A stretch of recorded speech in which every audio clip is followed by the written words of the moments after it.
guys! Welcome back to our YouTube channel. So, eto, sinasayaw-sayaw ko si Tonton at cranky na naman ang ating bebe. Naiyak na naman at ayaw magpalapag sa kanyang duyan. Nagpapatubo siya ng 4 na ngipin, 2 sa taas at 2 sa baba. Kaya siya ganito at medyo masama ang kanyang pakiramdam. Iidlip siya na ganito, tapos ilalagay ko siya sa duyan, mamaya gigising at iiyak. Kakargahin ko na naman. Pag dinuduyan-duyan ko, lalo siyang nag-iiyak. So, ang ginagawa ko, kinukuha ko, kinakarga ko, tapos yan.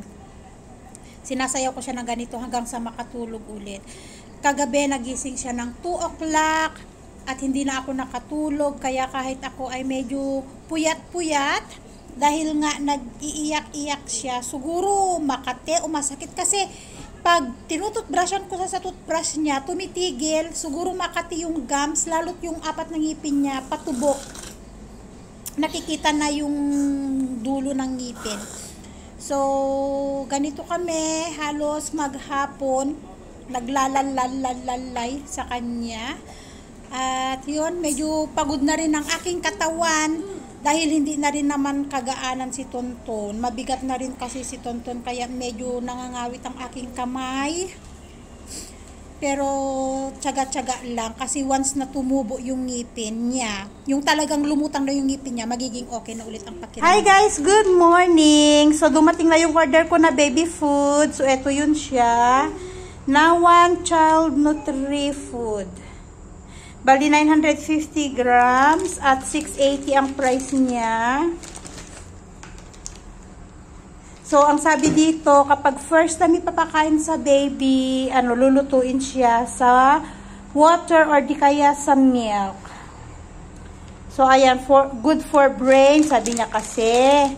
For increasing immunity, good source of protein, tapos improve digestion, yun ang nagustuhan ko. At saka 100% natural yung ingredients nito. At saka binasa ko kasi yung review niya doon, marami ang may gusto nito. Maganda yung review ng pagkain na to, ng mga bata. Ano siya, gawa siya sa nuts. Nasaan na yung nabasa ko kahapon? Gawa siya sa barley, wheat, brown rice, mais, tapos mung dal, horse gram, soybean, almond, cashew. Ayan, yan yung ingredients nito. So, nagustuhan ko siya. Maganda ang review. Kaya sabi ko, try ko pagkain ni Tonton, lalo sa umaga. Yan o, 4-6 months.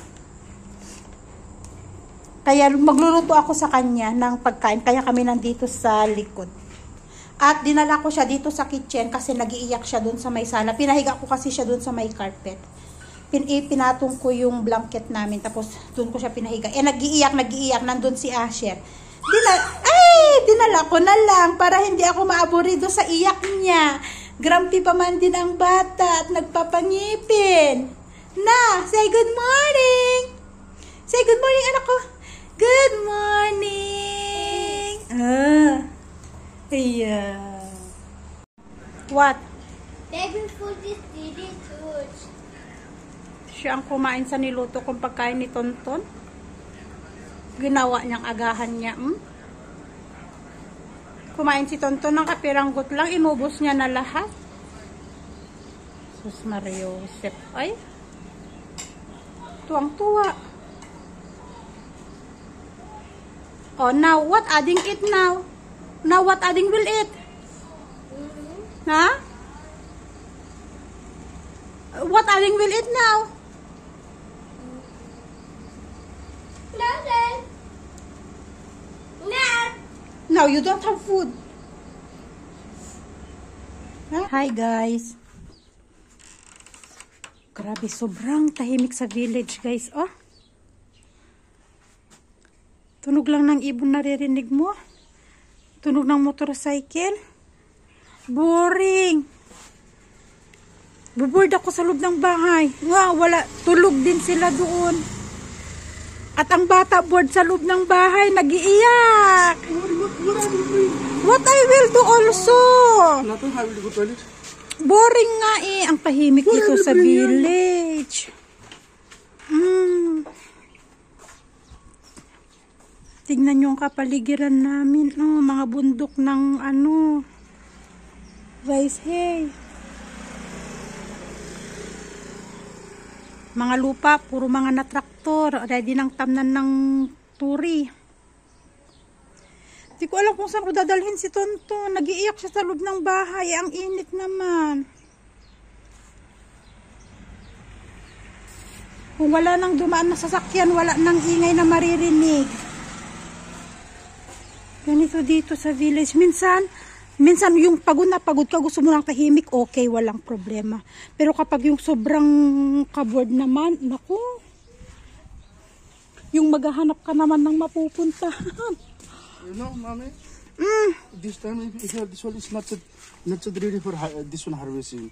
If you're harvesting this one, you will cook something. Then this Moa. this one papaya is taste is not good here. That is why I'm not gonna give you cooking now. Then not make sound. Look, he's smiling. That is why I don't like to give you. Di pa daw ready, sabi niya. Laki niyan eh.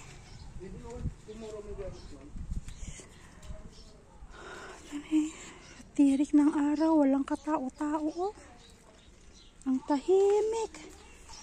Pati ang bata naboboard na sa loob ng bahay. Saan kami pupunta?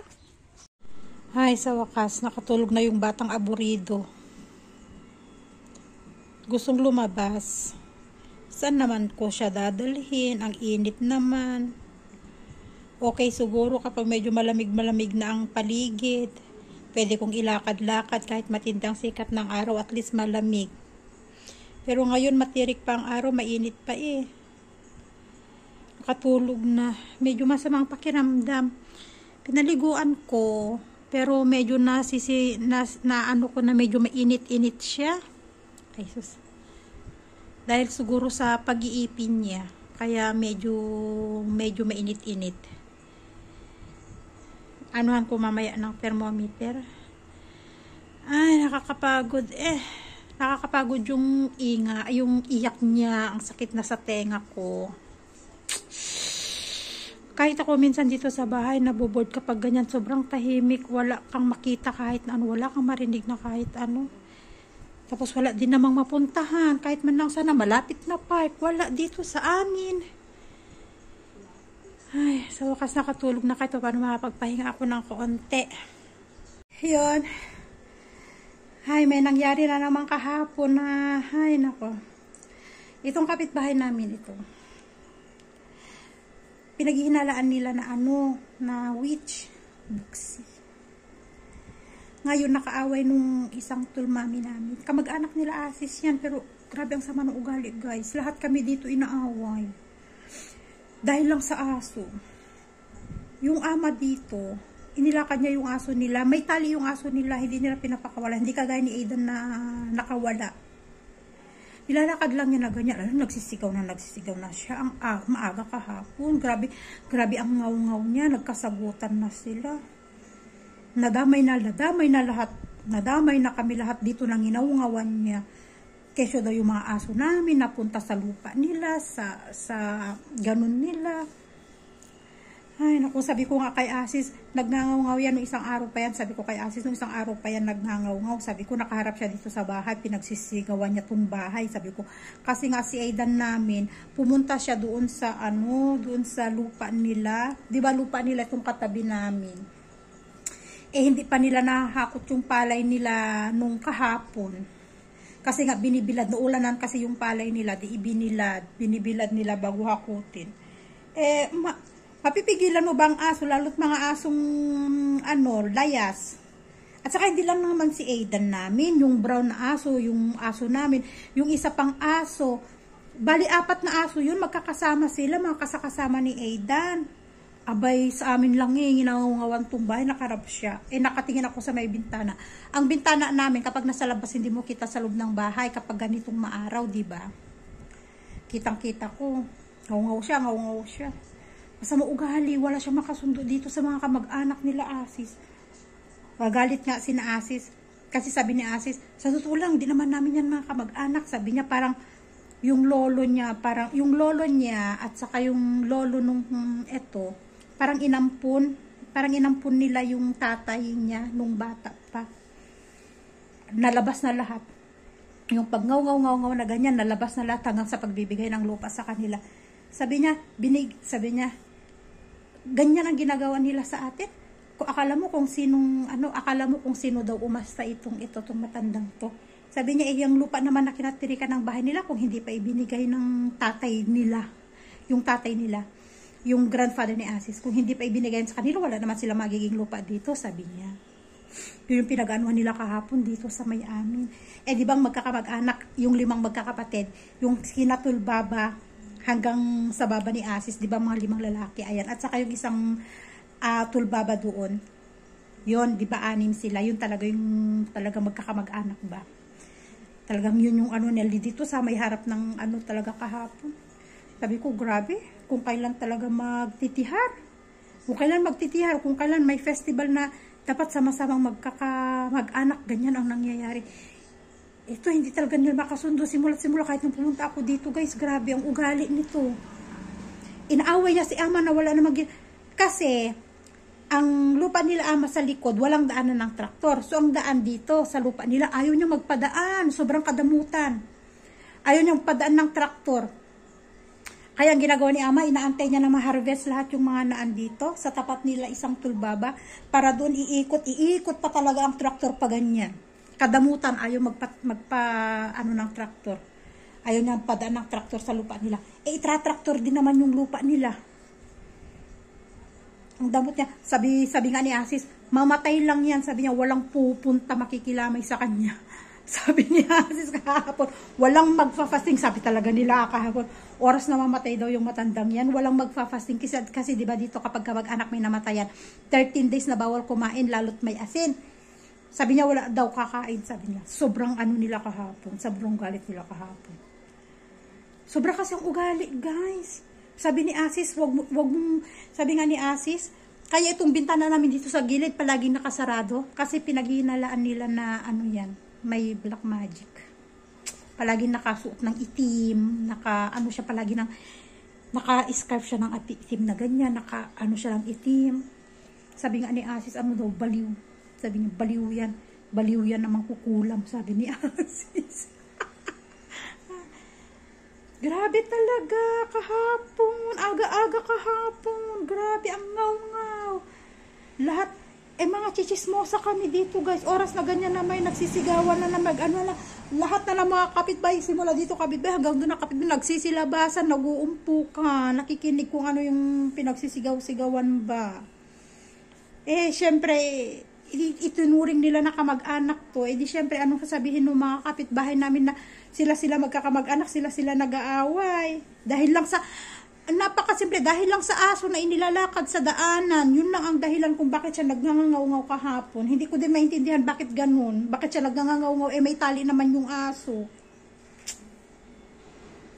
Ay, nako. Kaya sabi ni Asis, huwag kang magbibidyo-video dito sa part. Sabi niya, huwag kang magbibidyo-video dyan sa part na yan. Makita ka niyan. Sabi niya, kulamin ka. Sabi ni Asis, takot din si Asis na baka maanuhan din itong maliit. Kasi naanot sila na may black magic nga daw. Yung matandang yan. Ay, naku, uso din dito yung mga, kulam-kulam. Kulam-kulam na sinasabi nila.